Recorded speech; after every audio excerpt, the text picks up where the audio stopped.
Go. Okay, so today we are going to be interviewing the Benrose School's head teacher along with a few students and staff about the new construction of the primary school. So we're just going to ask you a few questions about... First of all, what made you come up with this idea? Well, the first thing I want to say is that it wasn't my idea. What has actually happened is that there have been more and more little children in Derby being born and arriving, so many that actually there aren't enough places in the primary schools to fit the children that there are. So some primary schools in Derby have been made bigger and are being made bigger, but even that hasn't been enough for what the City Council thinks is going to be needed. So they came to me and they asked me if I would be willing and interested in extending our age range to include younger children as well.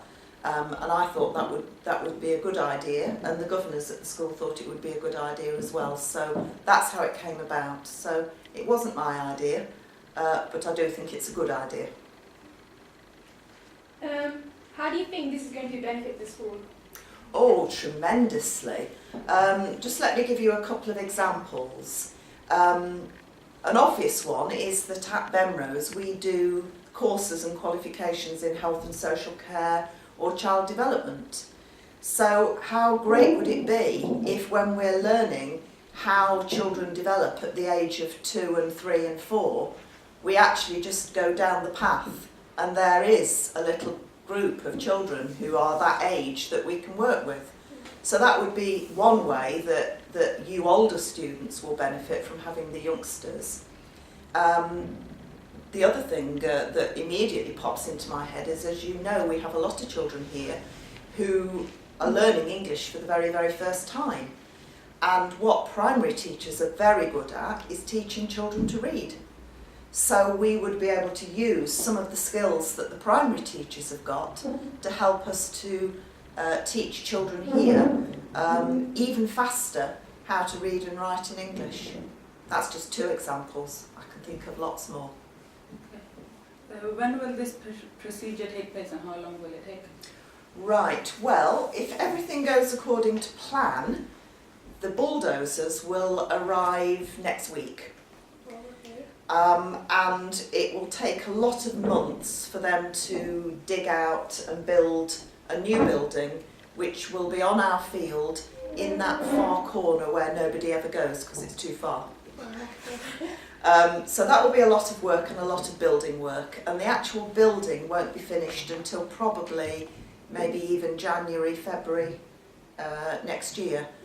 But we will actually get our first intake of young children in September, and so what we'll do is in next year's timetable we'll all budge up a bit so that the community lounge can be kept empty, and then we'll put locks on the doors at either end, you know, high up so small children can't run out.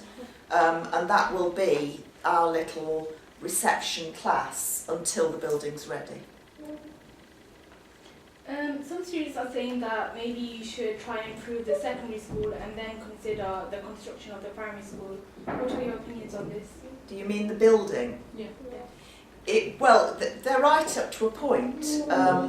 There is certainly plenty to do in the school to improve the school, but it's not the same pot of money because the Derby City need more spaces for the primary children. The money isn't coming from Benrose School, the money's coming extra and separate to build the primary building. So we couldn't just say, don't do that, improve this instead, because it's not our money to do that. Does that make sense?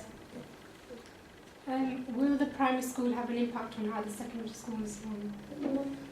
Yes, it will, because at the moment my deputy head teachers are Mr Wilkinson and Ms Dawson, and both of those work in the secondary. But once we have a primary section, I'll have one of them, Mr Wilkinson will oversee the secondary age, and we're bringing in somebody who currently works in a primary school who's got some experience of primary age, who will be over the primary age, and then I'll be the person that links it together so that it is one school rather than two different schools. So we're having a slight shuffle round in terms of who's in charge of what. But in terms of your lessons, mostly no, with the possible exception, as I've already said, things like childcare and health and social care, but mostly no.